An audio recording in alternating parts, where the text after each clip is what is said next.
Welcome back to the In the Game Room podcast brought to you by GC Mini. Ready to head back to the battlefields of bolt action? This time, we're diving deep into version 3. And more specifically, we're tackling a mechanic that can make or break even the best battle plan. We're talking orders. Those moments when you need your troops to move and they have other ideas. When those dice, well, they don't always cooperate. In bolt action, it's more than just telling your troops what to do. It's about morale, those pin markers. And of course, we can't forget about Fubar. All right, so for our listeners who maybe haven't had a chance to try out bolt action yet, let's set the scene. You've got your troops all set up, you've got a plan. And now it's your turn to make it happen. You've got your order dice. Each face of the dice is a different action. Fire, advance, run, ambush, rally, or down. Sounds straightforward. But bolt action, well, it likes to keep things interesting. It simulates the chaos of war with, you guessed it, pin markers. Every time one of your units takes a hit, those pin markers start piling up. They represent the stress, the confusion of being in the thick of it. And we all know what happens when the pressure's on. Morale starts to drop. And the lower the morale, the harder it is for a unit to do what you need them to do. Which brings us to order tests. With the exception of taking cover by going down, if your unit is pinned, and remember, pinned means they have one or more of those pesky pin markers. Right, so if they're pinned. Almost every order is going to require a test. And how do those tests work? It all comes down to the roll of the dice. Naturally. You're going to roll 2 dice, Okay. add them together, Gotcha.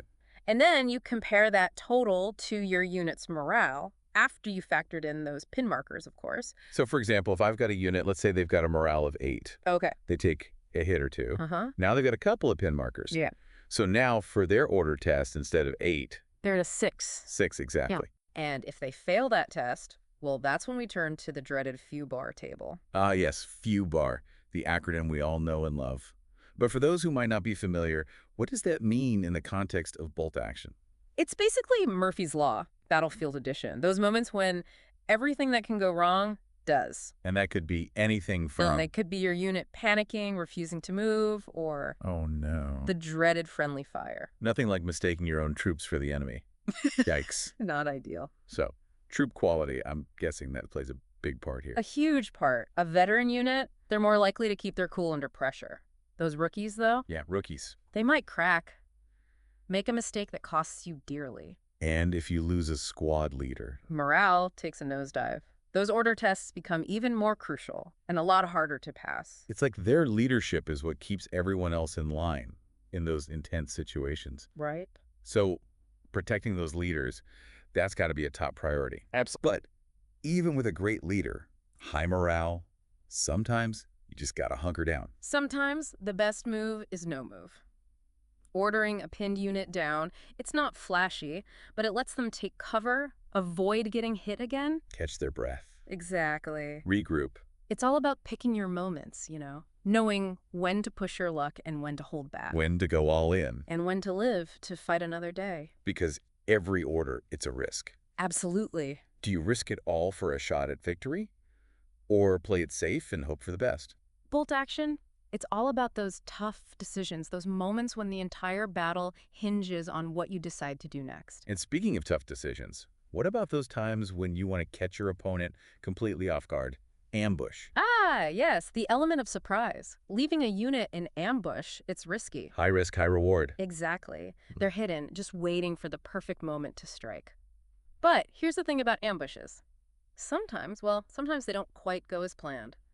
Things can go wrong. That's putting it mildly. All that time spent Yeah. in hiding. And then, well, let's just say, sometimes those carefully laid plans, they unravel. I'm guessing bolt action simulates that beautifully.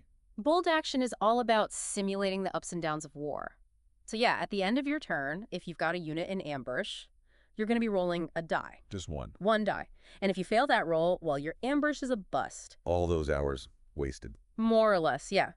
So leaving a unit in ambush too long, it can backfire, especially if you need them to react quickly to something happening on the battlefield. So it's all about timing. Timing, knowing when to take a risk, when to play it safe, knowing the strengths and weaknesses of your troops. Which brings us back to those order tests. Let's say I've got a unit, they're pinned down, they're taking fire. What are the chances they're actually going to follow my orders? It all comes back to their morale, right? Right. how many pin markers they've got, because those markers, they represent the toll that battle takes. The fear, the doubt, So the more pin markers. the lower the morale, the less likely they are to do what you need them to. Okay, so let's say my unit's pinned down. I need them to advance. I tell them to go, go, go. What happens next? You roll the dice. 2 dice. 2 dice. Add them together and compare the total to the unit's morale. And if by some miracle they pass the test? Then they manage to push through the fear. Maybe they get a burst of courage. They advance one step closer to the enemy. And if they fail? Back to the few bar table we go. Which, let's be honest, at that point, could be pretty disastrous. It's not looking good. So what determines if they can actually do it? Experience. A veteran unit, they're much more likely to push through and succeed. We've seen it all before. They're less likely to panic. But those new recruits, Yeah. they're a lot more unpredictable. They might freeze up. So building a balanced force is important. Absolutely.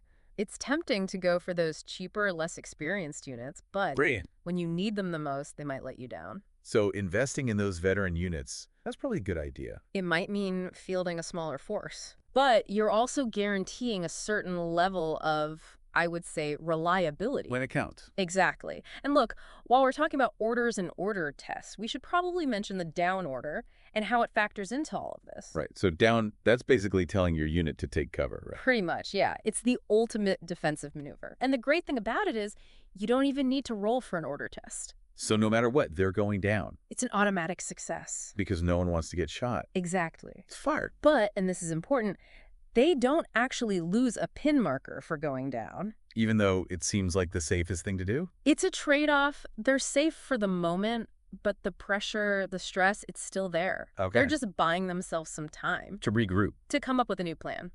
So down, it's a tactical pause. Got it. Mm. Now, what about rally? How does that work? So rally is all about leadership. It's about inspiring your troops, reminding them what they're fighting for. And mechanically, when you rally, it means you get to ignore all those nasty negative modifiers from those pin markers when you take the order test. Wow, that's huge. It can be a game changer, especially if you've got a unit that's pinned down in a bad spot, But it's still a gamble. because it's still an order test. So they could still fail. They could, if the unit is just too demoralized. Right, back to those few bar rolls. But even with that risk, that's what makes the game so much fun. The tension, never knowing what's going to happen next, it keeps you on your toes. That's what keeps you coming back for more. Definitely. And, thinking about these order tests, it really highlights how important experience is. Those veteran units, they've been through it all. They're more likely to pull off a risky move. Exactly. Whereas rookies, well, They tend to panic a little easier. and that can be the difference between a successful attack and utter chaos. And that's where a skilled bolt action player can really shine, I bet. Oh, for sure. Knowing when to take a risk, when to hold back, when to push those troops, and when to give them a breather. Knowing what they can handle. It's all connected. And then there are those moments, pure luck, those incredible courage rolls. Those double ones, when the dice are in your favor. It's like your troops dig down deep, find that extra bit of strength. And mechanically, it means they automatically pass the order test. Plus, they lose all those pin markers. It can completely turn the tide of battle. Absolutely. Sometimes you just gotta go for it. Trust your gut. Trust those dice. So we've covered a lot of ground here. We have. We've talked about those 6 different order dice, how pin markers work, those nerve-wracking order tests, We've talked about the importance of experience, leadership. and of course, how a well-timed down order or rally can sometimes be the difference between victory and defeat. Right. And we can't forget about everyone's favorite. Few bar. Because no battle plan survives contact with the enemy unscathed. So if there's one thing to remember from today's deep dive, It's that orders and bolt action, they're more than just commands. they represent the reality of war, The chaos, the tough choices, the uncertainty. You need to know your troops, you need to know your opponent. and you need to be ready for anything. Because in bolt action, anything can happen. In the Game Room Podcast, we'll catch you next time when we'll dive into another exciting element of Bolt Action version 3.